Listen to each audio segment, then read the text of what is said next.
황태순 TV 칼럼 읽기 시간입니다. 2018년 11월 13일 중앙일보 남정호 논설위원의 칼럼 시시각각입니다. 오늘 남정호 논설위원은 8만대 현대자동차 8만대 수출과 맞먹는 방탄소년단 BTS의 봉변이란 제목의 칼럼을 썼더군요. 요즘 그야말로 영화계에서 굉장히 폭풍을 일으키고 있는 유명한 영화 있습니다. 영국의 전설적 록그룹인 퀸의 일대기를 다룬 영화 보헤미안 랩소디죠. 근데 사실 남정호 논설위원도 마찬가지고 저도 마찬가지입니다만 그 시대를 살던 사람들에게 그야말로 전설적인 또 하나의 록밴드가 있었습니다. 바로 스웨덴 출신의 혼성그룹인 아바입니다. 아바. 리나 프리티발레 발레리나, 그 유명한 곡조가 지금도 생각납니다. 아바는 굉장히 단순하면서도 굉장히 중독성 있는 그런 멜로디로 그야말로 그 당시 1970년 80년 초반에 무려 3억 7천만 장이라는 그야말로 어마어마한 숫자의 앨범을 그야말로 팔아치웠다고 합니다. 1970년대 스웨덴에서 제1등 수출 품목은 세계적인 유명한 자동차지요 볼보입니다. 두 번째 수출 품목이 바로 아바였다고 합니다. 그러나 남정호 논설위원은 이런 얘기를 하고 있습니다. 부러워하지 맙시다. 우리에게는 BTS, 방탄소년단이 있다. 방탄소년단 7명의 그 젊은 청년들이 전 세계를 휩쓸고 전 세계에 굉장히 충격과 부러움을 주고 있죠. 이 방탄소년단의 올해 예상 수입이 놀라지 마십시오. 무려 2억 달러가 넘는 2,300억 원에 달한다고 합니다. 그리고 그 이익은 대략 830억 원 정도로 추산되고 있다고 합니다. 지난 7월 일본의 니혼 게이자이 신문이 조사한 바에 따르면 대한민국의 유력한 수출 상품인 현대자동차의 대당 이익은 약 한 101만 원 정도. 그러니까 방탄소년단 7명이 벌어들이는 그 어떤 이익은 현대자동차 8만 대의 수출과 맞먹는 이익을 벌어들이고 있다는 겁니다. 그런데 이런 지금 방탄소년단이 최근에 일본에서 굉장히 곤욕을 치르고 있습니다. 기억하시겠습니다만은 얼마 전이죠. 보면은 우리 대한민국에서 일본이 과거 우리를 강점하고 있을 당시에 그 징용 피해자에 대해서 대한민국 대법원이 일본의 관련 기업들이 배상하라 최종 판결을 내렸습니다. 일본은 결코 받아들일 수 없다 이야기하면서 가뜩이나 그 우익 단체들이 보면 극도의 초혐한, 극혐한 이와 같은 분위기를 불러일으키고 있습니다. 그런 가운데 방탄소년단의 일본 TV가 갑자기 전날 취소됐죠. 기억하시죠?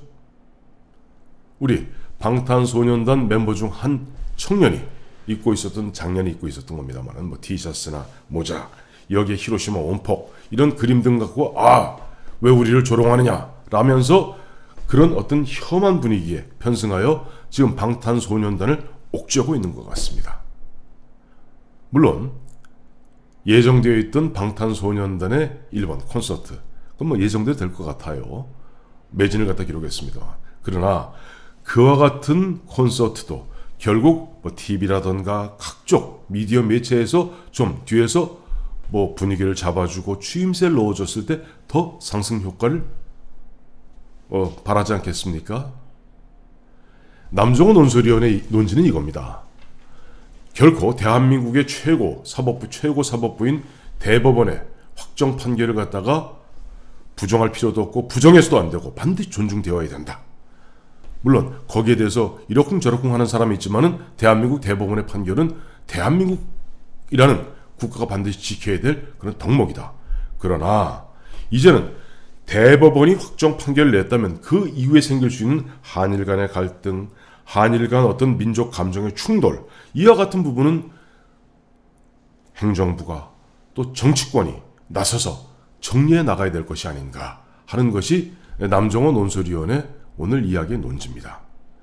지금 방탄소년단 문제가 세간의 화제가 되고 있다 보니 정치권이나 또 행정부 일각에서 나오는 이야기가 이런 얘기, 특히 정치권에서 그런 얘기 많이 나옵니다만은, 야, 일본은 참 편협한 문화 상대주의에 빠져 있다. 결국 방탄소년단을 상대로 저렇게 시비를 거는 것은 일본이 전범 국가임을 갖다가 온 천하에 스스로 공개하는 것에 다름 아니지 않느냐. 이와 같은 하나마나한 소리를 하고 있다는 겁니다. 지금 가뜩이나 경제가 어려움에 봉착하고 있는 이 마당에 그야말로 현대자동차 8만 대를 수출하는 그와 같은 효과를 갖다가 내고 있는 방탄소년단 캐시카우라고 그러죠. 이 현금을 창출해내는 이 방탄소년단 문제를 그렇게 하나마나한 얘기로 방치해서는 안 된다는 것이 남정원 논설위원의 지적이고, 거기에 대해서 저도 전적으로 공감합니다. 이 남정원 논설위원은 이 칼럼에서 참 재밌는 상상을 해봤어요. 정말 만약에 미국이 됐든 유럽이 됐든 뭐 어떤 나라에서 우리 대한민국 현대자동차의 어떤 수출이 막히는 그러한 일이 벌어졌다고 가정을 해보십시다. 그러면 아마 경제부처, 관계부처죠, 뭐 산자부라든가 등등의 모든 부처가 그냥 발벗고 나서서 난리가 났을 것이고, 당연히 그렇게 해야 된다는 겁니다. 그렇다면은 방탄소년단 이 일본 진출에 이와 같은 어떤 애로사항이 생기고 걸림돌이 생긴다면은 이것을 외교부가 뭐 하나만한 원론적인 이야기하고 정치권이 뭐 드러나만한 그런 얘기에서 될 일은 아니고, 결국은 여러 부처들, 뭐 문화체육관광부라던가 등등등등의 그야말로 모두가 발벗고 나서서 이런 문제를 극복하는 그런 슬기로움, 그런 지혜를 발휘해야 되는 것 아니냐 하는 그런 어떤 고언을 하고 있습니다. 지금 뭐 대한민국을 이끌어 나가고 있는 삼성전자의 뭐 반도체 수출, 다음에 스마트폰 수출, 또 현대 기아자동차의 자동차 수출 많습니다만은, 그 못지않게 대한민국에 지금 보면 유력한 수출 상품 K-팝이라는 그런 상품입니다. K-팝을 갖다 좀 소비해주고 있고 수입해주고 있는 세계 시장의 70%의 그중에 시장 중에 70%가 바로 일본 시장입니다.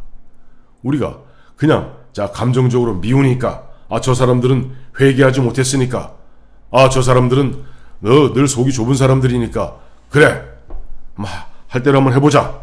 과거 1996년 97년 당시 김영삼 대통령이 일본의 그런 자세를 놓고 일본의 그 버르장머리를 고쳐놓겠다, 이와 같은 감정적 대응으로 풀어나갈 문제는 아니라는 겁니다.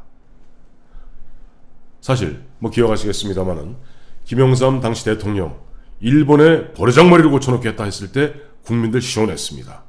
하지만 바로 직후에 터진 IMF 환란 위기 때 일본은 그야말로 우리의 보복이라도 하듯이 자금을 쫙 빼갖고 우리는 그야말로 속수무책, 속절없이 그야말로 IMF 환란 위기에 맨몸으로 그 IMF 환란 위기를 맞을 수밖에 없었던 아픈 기억이 있습니다.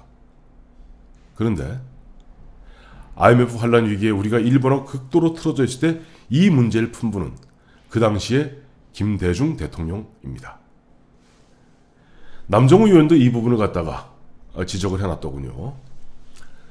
사실 이번에 대법원의 그 징용 피해자에 대한 일본 기업의 배상 판결에 나오는 그 즈음에 20년 전인 1998년 10월 8일 김대중 대통령과 일본의 오부치 총리 간의 김대중 오부치 공동선언이 발표되었다는 것을 환기시키고 있습니다. 이 김대중 오부치 공동선언이 나옴으로써 사실 경제적으로 극도로 경색되어 있던 한일 간의 그와 같은 문제가 서서히 풀리기 시작했고 돌파구가 열리기 시작했으며, 사실 IMF 환란 위기를 갖다가 극복하는데 절대적으로 해외 자본이 필요했던 대한민국 정부로서도 그야말로 가뭄의 단비를 만난 그런 김대중 오부치 공동선언이었다는 그런 겁니다. 이제 남정원 논설위원 결론을 제가 한번 읽어보도록 하겠습니다. 일본의 한국 투자가 1998년 5억 달러에서 2002년 14억 달러로 3배가량 늘어난 게 양국 간 협력이 얼마나 소중한지를 상징적으로 보여준다. 위안부 합의파기에 이어 강제징용 판결로 악화될 대로 악화된 일본과의 갈등을 푸는 것이 우리의 경제의 숨통을 틔워줄 첩경, 즉 지름길임을 잊어서는 안 된다. 라고 남정호 논설위원은 말을 맺고 있습니다. 즉 극도로 악화되었던 1997년 한일 간의 관계를 1998년 김대중 대통령과 오부치 일본 총리 간에 그와 같은 공동선언을 통해서 뭔가 서로가 상생하고 서로가 조금 한 발짝 물러나는 지혜로움을 발휘했던 그러한 것을 잊지 말라. 그리고 그러기 위해서는 정치권, 정부, 시민사회단체가 조금 더 전향적 자세로 지나간 확정된 대법원 판결을 갖다가 기반으로 했어도 슬기롭게 문제를 푸는 그런 지혜를 발휘해야 된다 하는 고언을 하고 있습니다. 예, 저는 오늘 남정호 논설위원의 이 현대차 8만 대 수출과 맞먹는 방탄소년단의 그 봉변, 이 칼럼을 갖다가 읽으면서 갑자기 생각나는 게 있습니다. 얼마 전에 이른바 문화부라든지 관광부라든지 이와 같은 소관부처를 관장하고 있는 국회 문화 관광 관광 상임위죠. 문광위의 위원장인 민주당의 안민석 의원이 갑자기 좀 뜬금없는 이야기입니다만은 방탄소년단의 평양 공연을 갖다가 추진하겠다. 알고 보니까 방탄소년단 그 매니저나 기획사하고 어떠한 얘기도 없었던 거예요. 지금 우리 국민들이 과거 정부에서 보면은 그야말로 행정부가 또 정치권이 기업이라든가 문화인이라든가 예술인들 그야말로 팔을 꺾고 팔을 비틀고 어떻게 보면 무슨 여러 가지 기금도 흔한 예로 끌어낸다 그러나요? 뜯어낸다 그러나요? 그러한 이들을 갖다가 우리가 과거의 적폐로 우리가 규정하고 청산하고 있지 않습니까? 바로 광화문의 촛불 집회, 촛불 정신의 입각에서 지금 집권하고 국가를 운영하고 있는 집권 여당의 그 문광희 상임위원장인 안민석 의원이 방탄소년단의 어디 평양 축전, 평양 공연 이거 한번 하겠다. 사실 기획사라든가 아마 그쪽에서는 상당히 압박감으로 느껴질 겁니다.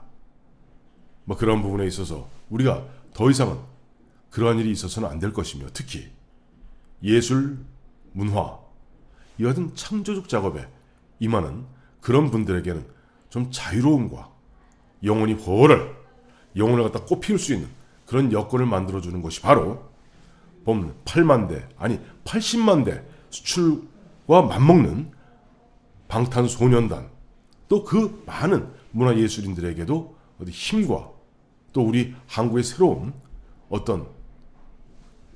길을 갖다가 개척해주고 열어줄 수 있는 그런 계기를 마련할 수 있다고 봅니다. 자, 2018년 11월 13일 오늘의 칼럼 읽기. 자, 오늘은 중앙일보 남정호 논설위원의 시시각각 8만 대 수출과 맞먹는 BTS 즉 방탄소년단의 봉변 읽어드렸습니다. 감사합니다.